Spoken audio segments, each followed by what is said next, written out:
ಪ್ರೀತಿಯ ಸ್ನೇಹಿತರೆ, SN ಅಕಾಡೆಮಿಗೆ ನಿಮಗೆಲ್ಲರಿಗೂ ಸ್ವಾಗತ.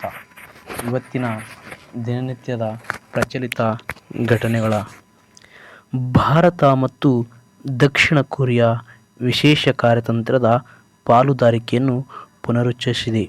ಭಾರತ ಮತ್ತು ದಕ್ಷಿಣ ಕೊರಿಯಾ ತಮ್ಮ ವಿಶೇಷ ಕಾರ್ಯತಂತ್ರದ ಪಾಲುದಾರಿಕೆಯನ್ನು ಗಾಢವಾಗಿಸುವುದಕ್ಕೆ ತಮ್ಮ ಬದ್ಧತೆಯನ್ನು ಪುನರುಚ್ಚಾರಣೆ ಮಾಡಿವೆ. ಇದು 2020ರ ಮುಂದೆ ನಿರಂತರ ರಾಜತಾಂತ್ರಿಕ ಆಯೋಗವನ್ನು ಸೂಚಿಸುತ್ತದೆ. ಹಿಮಾಲಯದಲ್ಲಿ ಹೊಸ ಡಿಪ್ಲೂರ್ ಪ್ರಭೇದಗಳನ್ನು ZSI ಕಂಡುಹಿಡಿದಿದೆ. ಅಂದರೆ ಭಾರತೀಯ ಪ್ರಾಣಿಶಾಸ್ತ್ರ ಸಮೀಕ್ಷೆ ZSI ವಿಜ್ಞಾನಿಗಳು ಪೂರ್ವ ಹಿಮಾಲಯದಲ್ಲಿ ಹೊಸ ಜಾತಿಯ ಡಿಪ್ಲೂರಾವ್ ಅನ್ನು ಕಂಡುಹಿಡಿದಿದ್ದಾರೆ. ಇದು ಭಾರತೀಯ ಕೀಟಶಾಸ್ತ್ರದಲ್ಲಿ ಒಂದು ಮೈಲುಗಲ್ಲನ್ನು ಗುರುತಿಸಿದೆ. ಕೇರಳವು ಭಾರತದ ಮೊದಲ ಸಮಗ್ರ ಗ್ರ್ಯಾಫೀನ್ ನೀತಿಯನ್ನು ಅನುಮೋದಿಸಿದೆ. ಕೇರಳವು ಭಾರತದ ಮೊದಲ ಸಮಗ್ರ ಗ್ರ್ಯಾಫೀನ್ ನೀತಿಯನ್ನು ಅನುಮೋದಿಸಿದೆ. ಇದು ರಾಜ್ಯವನ್ನು ಮುಂದುವರೆದ ಗ್ರ್ಯಾಫೀನ್ ವಸ್ತುಗಳ ಸಂಶೋಧನೆ, ಅಭಿವೃದ್ಧಿ ಮತ್ತು ಉತ್ಪಾದನೆಗೆ ಜಾಗತಿಕ ಕೇಂದ್ರವಾಗಿದೆ ಇರಿಸುವ ಗುರಿಯನ್ನು ಹೊಂದಿದೆ. ಬಯೋ ಏಷ್ಯಾ 2026ರ ಶೃಂಗಸಭೆ ಹೈದರಾಬಾದಿನಲ್ಲಿ ಆರಂಭ.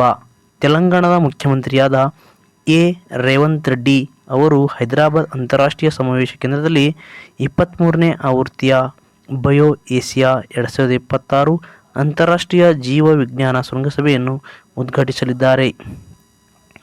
ಅಮೆರಿಕ ಮಾತುಕತೆ ವೇಳೆ ಹರ್ಮುಜ್ ಜಲಸಂಧಿಯನ್ನು ಇರಾನ್ ತಾತ್ಕಾಲಿಕವಾಗಿ ಮುಚ್ಚಿದೆ. ಜಿನಾವಾದಲ್ಲಿ ಅಮೆರಿಕದೊಂದಿಗೆ ಹೊಸ ಪರೋಕ್ಷ ಪರಮಾಣು ಮಾತುಕತೆಗಳ ಮಧ್ಯೆ ಇರಾನ್ ಹಾರ್ಮುಜ್ ಜಲಸಂಧಿಯನ್ನು ತಾತ್ಕಾಲಿಕವಾಗಿ ಮುಚ್ಚುವುದಾಗಿ ಘೋಷಿಸಿದೆ. ಸುರಕ್ಷತಾ ಕ್ರಮ ಎಂದು ವಿವರಿಸಲಾಗಿದೆ. ಭಾರತದ ಮೊದಲ ಜೇನು ಕಾರಿಡಾರ್ ಉಪಕ್ರಮವನ್ನು NHAI ಪ್ರಾರಂಭಿಸಿದೆ.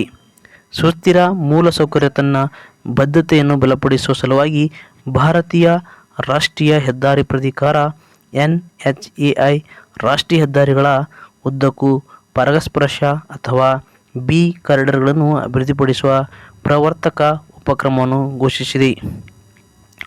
ಒಡಿಶಾದ Bhubaneswar Kalinga Institute of Technology 22ನೇ ಸಂಸ್ಥಾಪನಾ ದಿನದ ಸಮಾರಂಭದಲ್ಲಿ ಪ್ರಿಂಟರ್ಸ್ ಮೈಸೂರು ಲಿಮಿಟೆಡ್ನ ನಿರ್ದೇಶಕ KN ಶಾಂತಕುಮಾರ್ ಅವರಿಗೆ ಜೀವಮಾನ ಸಾಧನೆ ಪ್ರಶಸ್ತಿ ನೀಡಿ ಗೌರವಿಸಲಾಗಿದೆ. ಮಧ್ಯಪ್ರದೇಶದ ಕುನು ರಾಷ್ಟ್ರೀಯ ಉದ್ಯಾನವನದಲ್ಲಿ ಚಿತಾಗಾಮಿನಿ 3 ಮರಿಗಳಿಗೆ ಜನ್ಮ ನೀಡಿದೆ ಎಂದು ಕೇಂದ್ರ ಪರಿಸರ ಸಚಿವ ಭೂಪೇಂದ್ರ ಯಾದವ್ ಬುಧವಾರ ತಿಳಿಸಿದ್ದಾರೆ. ಸುಭಾಷಿತ ನುಡಿ: 10 ಜನ ಸ್ನೇಹಿತರೊಂದಿಗೆ ಕುಳಿತುಕೊಂಡು ಒಬ್ಬರ ಬಗ್ಗೆ ಕೆಟ್ಟದನ್ನು ಮಾತನಾಡುವುದಕ್ಕಿಂತ ಒಬ್ಬಟ್ಟಿಯಾಗಿ ಅಥವಾ ಒಂಟಿಯಾಗಿ ಕುಳಿತು ಒಂದು ಪುಸ್ತಕವನ್ನು ಓದುವುದು ಉತ್ತಮವಾದ ಕೆಲಸ. Doctor BR Ambedkar. ಸ್ನೇಹಿತರೆ, ನಿಮ್ಮ ಸ್ನೇಹಿತರಿಗೂ ಸಹ ಶೇರ್ ಮಾಡಿ, ಸಬ್ಸ್ಕ್ರೈಬ್ ಮಾಡಿ, ಲೈಕ್ ಮಾಡಿ. ಧನ್ಯವಾದಗಳು. ಜೈ ಹಿಂದ್, ಜೈ ಕರ್ನಾಟಕ.